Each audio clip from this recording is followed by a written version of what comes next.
Hello and welcome back to OmniFit TV. This is your host Omar speaking, and today I'm going to both react to last night's encounters and preview today's games.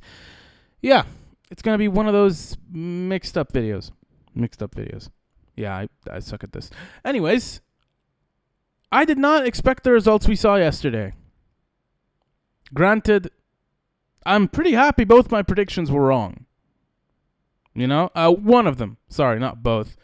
In terms of the means, they truly did justify the end. But I wanted Croatia to go through. Although, it's going to be a weird video. I didn't look at Spain and think that they had the mental fortitude to actually play with the kind of bite that I said they lacked. All four of these teams had been underwhelming prior to this stage. And I said it in yesterday's video. And I'm pretty happy to have been proven wrong. You know, I thought that both ties would be considerably boring, but they were anything but boring. They were extremely exciting, very dramatic, multiple twists and turns. It's been one hell of a tournament. I heard one of the commentators yesterday say that we have surpassed the number of goals scored in the last tournament already. And that just had me thinking, it looks like we're in for a lot more. In regards to Croatia and Spain, I thought that the encounter could have been stolen by the Croats, but Spain were actually clinical. Morata had a brilliant game. Morata actually had a good game. I didn't see that coming. I didn't see his work rate. I didn't see him having reached that kind of work rate to have been merited for it either way, because, the guy is a meme. I struggled with him when he was at Chelsea. He gave me nightmares. But, Luis Enrique has put faith in him, and he's actually become the joint top scorer at the Euros alongside Fernando Torres for Spain. And that is, you kind of have to change your perception of Morata after that.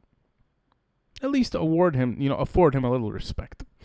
A modicum of respect if you don't respect him at all as a forward, because, I've always looked at him as this baby-faced, he's a child in a lot of ways. He doesn't have that mental, what's the word? I've used fortitude already, but it is mental fortitude. He doesn't have that level of elite mentality, but it looks like he truly started to show it. And I have to commend him for it. I have to commend the entire Spanish team. They kept making chance after chance after chance. They put in a clinic. The Croatians had a weak back line, and they paid for it. Although, you have to commend them as well for taking their chances. It was a very interesting game. I didn't expect it to end in that scoreline. I expected a 4-3, not a 5-3. They could have ended it with 6. They looked extremely confident. The Spanish actually looked really confident. And that's where Luis Enrique's credit comes into play. I was extremely annoyed when I watched their first game. I even posted a rant video about it. I've never been one for possession football, but I admit, it can be useful at times. At the end of games like that, like the one we saw yesterday, that's when you hold the ball. And it makes complete sense. Moving on from this game, France and Switzerland was one for the flippin' ages. Seriously. I never considered France favorites for this tournament. Never. And I said it. I said that I was confused as to why they were considered favorites. Because they have no tactical system. They have no tactical approach. They're not organized. It's chaos. Complete and utter meaningless chaos. And Deschamps finally paid for it. And it does my heart good. It seriously does my heart good to see that this has happened. And it's not just about France. It's about any team whose manager is that inept and they have players who could do anything. It just organized them. It was so painful watching teams like France, like Portugal, and like Holland get through the group stages, much less get to the round, much less play in the round of 16. But I'm so happy that they've gone home. I'm extremely happy that they've gone home. There are managers who should be receiving credit for the work they've done. And they're finally being looked at. Hungary's Marco Rossi. Switzerland's Vladimir Petkovic. For how he's turning this team's fortunes around. I mean, you also have Austria's Franco Foda. It's just the ineptitude in these managers is finally coming. It's showing up. They're being caught out for it. And the only one left is Southgate, who I'm going to get to in a bit. Switzerland put on a brave performance. They put on a performance worthy of a proper underdog. Xhaka, who I never thought I'd say this upcoming sentence, but Xhaka outshined the midfield of Kante and Pogba. Pogba spent an hour celebrating that goal he scored. And it backfired. This French side, zero discipline. But that doesn't mean that I can't commend the Swiss for what they've done. They didn't win because the French were necessarily bad. They won because they were good and the French were bad. I mean, you can play against a horrible opponent and still scrape through even if you're not good at what you're doing.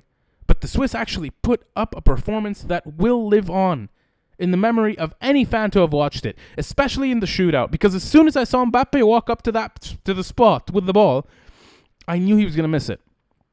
And that may sound weird, but I said it before he missed it when I was watching the game. And I wish I had shot my reaction. I wish I had shot my reaction to the shootout from the start. But that happened. And I was happy. I was happy for the Swiss because they deserved it. Teams going through on merit. That's what we need in this tournament. And it's happening. It's so good to see. It is extremely good to see. Like, wow. Let's move into the preview for the England-Germany game. If you are not aware of what happened yesterday, Germany were banned from training at Wembley. That is perhaps the most disgraceful thing I have seen at a major tournament from a national team. The English banned them from training at Wembley. You know, that only makes my disdain for the English because of Southgate even worse. For the English FA and for UEFA, who actually let them go on with it. England are the only team that haven't traveled throughout the entire tournament. They haven't moved a muscle. And they've banned their opponents from training. What is this? This isn't a children's playground. They didn't let them train because of the pitch. It's Wembley Stadium. How has this stadium hosted 3 group games in this tournament if it can't host a training session? That's some grade A bull. That's some grade A bull.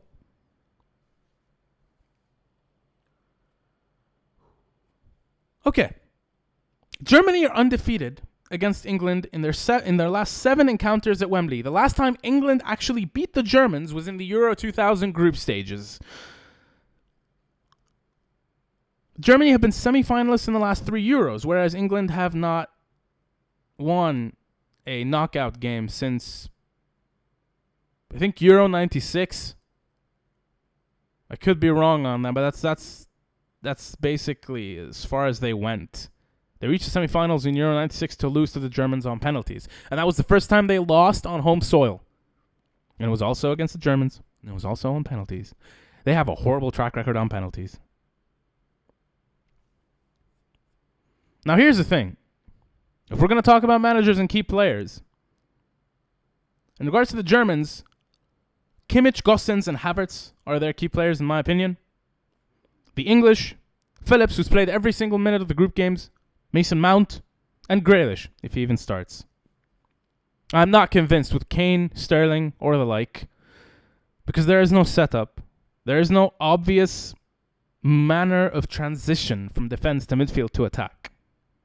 So it's kind of hard to outline key players when there's no system. Individual brilliance will get you nowhere without organization. In terms of comparing the managers, I am not going to compare a novice like Southgate to a World Cup winner like Jogi Löw. Although Löw is at his last, he's on his last legs. You know, he's on a wooden knee. Wooden knee. Yeah. That's pirate talk, I guess. He's literally he's struggling to keep up in a lot of ways, but he's actually managed to make the Germans look intimidating, despite the fact that this is considerably, by their standards, the most average Germany side we've seen in a very long time. And if that's average by the German standards, then we have a lot to worry about. Either way. Now, in terms of predictions, I see the Germans going through. This is just not negotiable to me. The English don't have the mentality. Especially after an FA spokesperson went out and said, we're very happy with Southgate. Even if he loses against Germany, we're going to give him a 2-year deal. What is that? What is that? Here's the thing about the bull that these people say. It goes directly to the players. The players will hear this. They will have a psychological reaction to that level of mediocrity. The English are steeped in mediocrity. They don't deserve to go far. They just don't. They don't have the mentality. When France won the World Cup, despite not having any organization or tactical system, they had the mentality. The English have nothing. They have talent. Only. There is nothing else to this squad. It's vague, void, overrated, and they're somehow rated as favorites. They were rated as favorites above the French. And look what happened to France yesterday against Switzerland. England faced Germany now in less than a couple of hours. They're going out. They're going out. This is how I see it happening. They will go out. They're not going to be able to react. And I hope that this prediction isn't proven wrong. Either way, if it is, I'm going to come on, I'm going to do a video, and I'm going to be held accountable for what I've said, and I will hold myself accountable. I'm not running away from anything I've said. But I just can't imagine seeing it, because he's the only manager who is yet to be knocked out in this competition whose ineptitude has gotten him this far. And I'm sick of seeing that in football.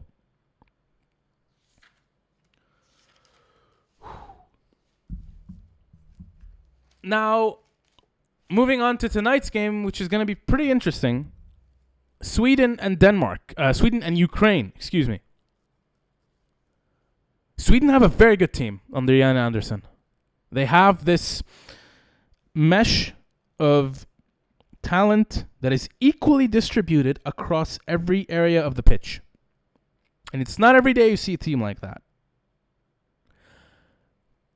They have key players in every area.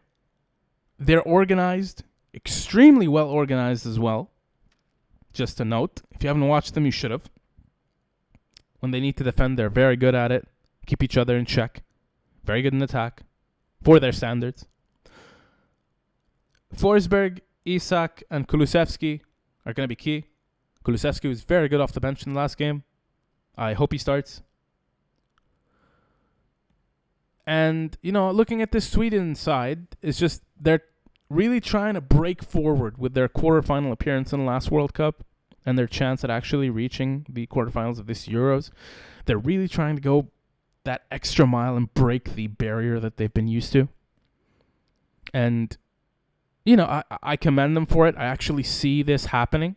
But they have Shevchenko's Ukraine to deal with. And here's the fun fact. The last time that these two teams faced was actually their first in a major competition. It was at Euro 2012 in Kiev in Ukraine. Ukraine won 2-1. And Shevchenko was the one who scored both goals.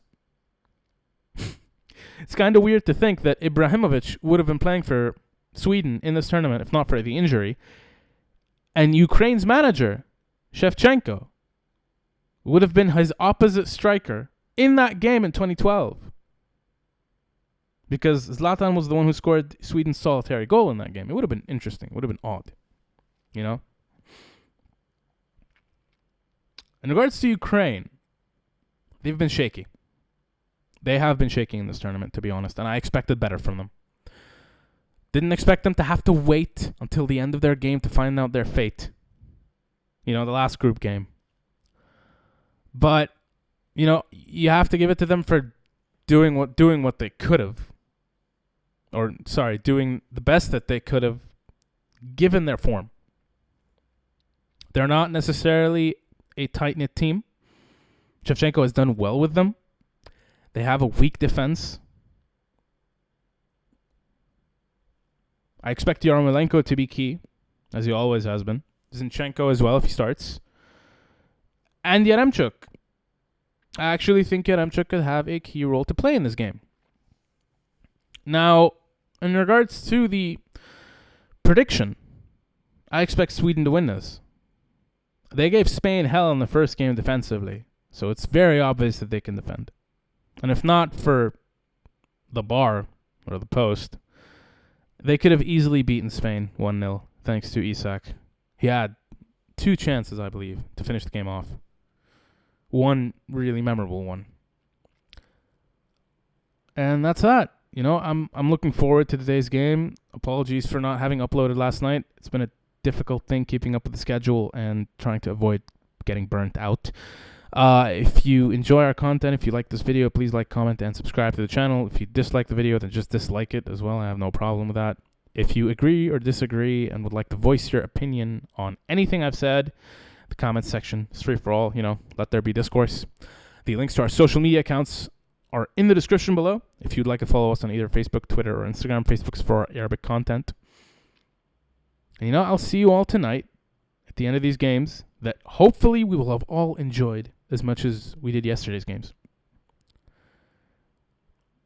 Thank you all for tuning in, and cheers, everyone.